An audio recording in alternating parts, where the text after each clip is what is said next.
Aujourd'hui, on va parler d'une certaine dame là qui s'appelle Niagale Bagayoko. Elle doit être peut-être originaire du Mali, un truc comme ça. Malheureusement, chez nous en Afrique, c'est ça. Hein. Les Africains perdus, des fois, c'est eux qui vont sur les plateaux de France 24, de TV5, de Critique Karata, de toutes ces chaînes-là. C'est eux qui font comme s'ils sont les experts de l'Afrique, ils connaissent tout d'ici, tout en essayant de défendre la France. Hein. On va essayer d'écouter un petit peu ce qu'elle dit, et puis les réponses qu'elle a apportées aux questions des journalistes de RTL. Et puis on va donner notre point de vue aussi. Hein. Parce qu'il y a des choses qu'on peut pas laisser passer. On peut pas laisser passer des gens comme ça qui se font passer pour les experts de l'Afrique, qui racontent n'importe quoi sur les plateaux. À quelques heures d'intervalle, le Tchad et le Sénégal ont exigé la rupture des accords de défense avec la France et le départ de nos troupes de leur territoire. C'est un double camouflet que vient de subir notre pays. Alors très exactement, ils ont demandé le retrait des forces françaises avec demande pour le Tchad de les renégocier. Le Sénégal ne s'est pas encore exactement prononcé. Mais ce qui est important de préciser, c'est que dans les deux cas, cela illustre le mouvement répandu dans toute l'Afrique, notamment francophone, particulièrement souverainiste, nationaliste, patriote, avant tout attaché à l'affirmation de la fierté nationale et qui entend renégocier les partenariats internationaux. Donc ce qui a été normal Oui, on lui pose la question. À quelques heures d'intervalle, le Sénégal et le Tchad ont demandé à la France de partir avec ses bases militaires. C'est tout. C'est tout. La question elle est très simple. Elle va tourner. Il faut pas tourner. Le monsieur a demandé, est-ce que c'était un double camouflet? Il faut dire, ah oui, effectivement, c'était un double camouflet. C'est un échec de la politique française en Afrique. Parce que quand certaines, à juste 2 heures d'intervalle, à peu près, peut-être 1h30, 2 heures d'intervalle, que 2 pays africains disent à la France, bon, allez, vos militaires, bougez de chez nous. C'est un camouflet. Mais elle ne prononce pas le mot camouflet, mais elle va essayer de se rattraper vers la fin. Mais maintenant, elle va pas dire que c'est un double camouflet. Elle va tourner, non, en fait, elle essaie de narrer un petit peu les faits, bon, elle narre des faits qu'on connaît déjà. Oui, le Sénégal a dit ça, mais ils n'ont pas précisé ceci, cela, il y a ci, ça, c'est un mouvement d'ensemble qui est là dans l'Afrique. Tiens, madame, il faut dire simplement que c'est un double camouflet. Les Africains ne veulent pas de la politique française en Afrique, surtout cette politique-là. Voilà, et c'est très clair, hein. Et là, il faut être très clair. Et il faut pas essayer de parler à la place des Africains. Ok, voilà, on va continuer à écouter encore. En tout cas, perçu comme normal pendant des dizaines d'années, est en train de basculer. C'est une bascule politique au sens premier du terme. Absolument, géopolitique même d'ailleurs, puisque en réalité c'est un mouvement qui a commencé il y a déjà quelques années, avec la façon dont la France a d'abord été forcée de quitter le Mali. Ce sont les effectifs de l'opération Barkhane, puis les effectifs de l'opération qui avaient les forces spéciales française stationnée au Burkina a également été obligée de fermer boutique. Et enfin, il y a eu ce retrait forcé du Niger après le coup d'État qui est intervenu en juillet 2023. Mais que font concrètement nos militaires en Afrique? Que font spécialement nos militaires en Afrique? C'est une question que la plupart des Français devraient se poser. Que font nos militaires en Afrique? Regardez la réponse de Niagale Bagayoko là. Il faut bien écouter, hein. Combien sont-ils ou où sont-ils, dans quel pays? Alors, il y a 5 emprises où la France entretient des forces permanentes prépositionnées.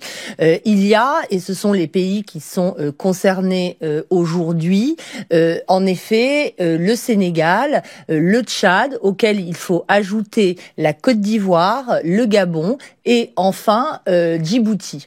Djibouti est sans doute le pays qui sera le moins affecté par ce qui se produit aujourd'hui, parce qu'il faut préciser que ces annonces étaient particulièrement inattendues, parce que le représentant spécial d'Emmanuel Macron pour l'Afrique, Jean-Marie Bockel, a remis lundi dernier un rapport où il annonçait le maintien d'effectifs dans l'ensemble de ces pays. Mais nous sommes là pour protéger les régimes en place, parce qu'en fait, j'insiste parce que vous n'avez pas répondu à notre question qui était quand...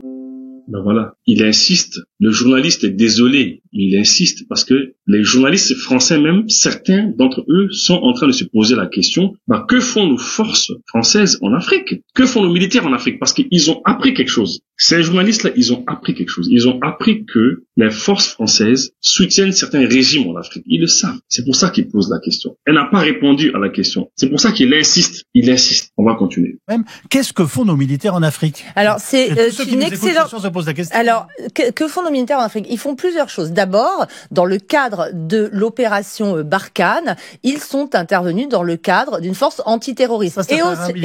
Et au Tchad, le dispositif est encore celui qui a été mis en place dans le cadre de Barkhane, qui avait fusionné le dispositif épervier au départ. Mais le Tchad est aussi le pays où il y a eu le plus souvent, de manière récente, des interventions de l'armée française pour, en effet, porter secours au régime contre des mouvements rebelles. En revanche, dans les autres pays, il est beaucoup moins évident de faire un lien avec la protection des régimes, mais notamment ces forces françaises font beaucoup de formation, d'entraînement, d'approvisionnement logistique. Elles avaient un rôle très très important, notamment celle du Sénégal pour approvisionner les forces de Barkhane. Mais la question que vous posez pose justement la question de la vocation de la présence militaire française à laquelle on n'a jamais véritablement eu de réponse claire.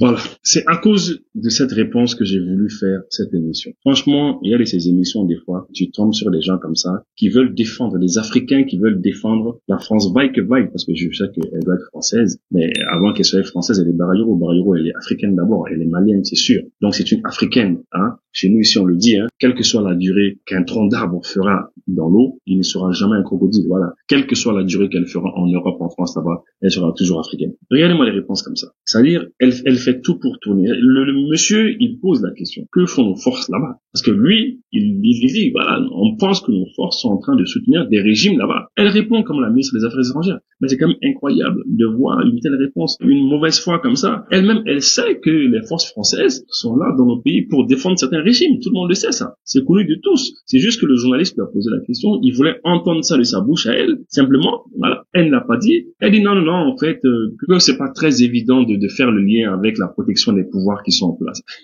Donc, elle fait tout. Elle va jusqu'au bout, Elle fait tout pour défendre la position de l'État français. Oui, des Africains comme ça qu'on utilise pour attraper d'autres Africains. Parce que c'est ça. C'est la raison pour laquelle les Serge Daniel, les Wassim Nasr et tous ces Africains-là, ils n'ont pas de succès ici. Parce que c'est soit des Arabes, soit des Africains noirs qui sont utilisés pour éventuellement essayer de pêcher d'autres Africains. Et ça n'a pas marché. Le continent est grand, nous sommes très nombreux, on va pas se laisser faire. Et raconte des bêtises que les militaires là font beaucoup de formation. Mais quelle formation? Vous faites quelle formation ici? Les bases militaires françaises, donc depuis l'indépendance à aujourd'hui, sont là pour faire des formations aux Africains parce que c'est comme ci, c'est comme ça. Mais c'est n'importe quoi.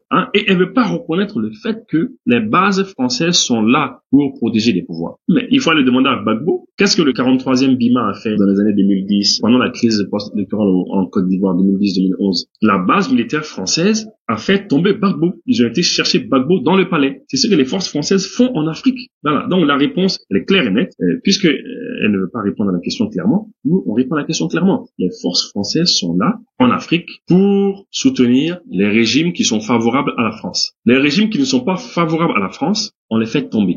On organise leur chute. Les forces françaises sont là pour ça. Simplement, et c'est tout. En tout cas, on peut quand même parler de camouflet, surtout lorsqu'on sait que cette décision tchadienne intervient Il a fallu que la journaliste de RTL revienne encore sur le mot camouflet pour pousser maintenant Niagalé Barayoro maintenant à reconnaître le camouflet. Parce que eux, ils savent que c'est un camouflet. Ils le savent déjà. C'est dramatique pour eux. C'est scandaleux pour eux. C'est honteux pour eux. Eux, ils le savent. Mais elle veut pas dire le mot. Ce n'est pas une analyste sincère. Elle n'est pas sincère. Elle n'est pas objective. Elle est là sur le plateau pour défendre la position de l'État français. Et malheureusement, c'est une Africaine d'origine. C'est tout. On va continuer. 2 heures après la visite de notre ministre des Affaires étrangères, Jean-Noël Barrot, qui visiblement n'était pas au courant au moment où il quitte le Tchad, et quelques heures après, donc, merci de quitter notre pays.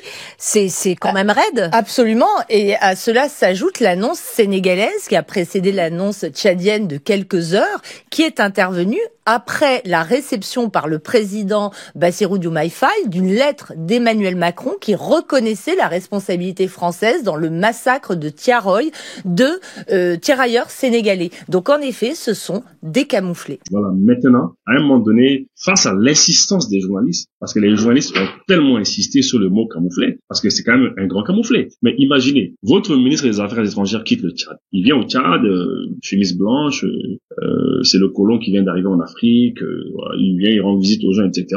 Et puis il prend son avion et s'en va. Pendant qu'il prend son avion, il est en train d'aller. Et entre-temps, il arrive en France et il apprend qu'au Tchad, on a décidé que il y a plus de bases militaires françaises au Tchad. c'est quand même un camouflet. Et le Sénégal suit aussi cela, parce que le président sénégalais aussi, visiblement, c'est ça. Il dit, écoutez, ça va pas vous faire plaisir à vous, les Français, si nous, les Sénégalais, on a mis des bases là-bas. Donc, c'est réciproque. Donc, c'est ça, c'est un double camouflet.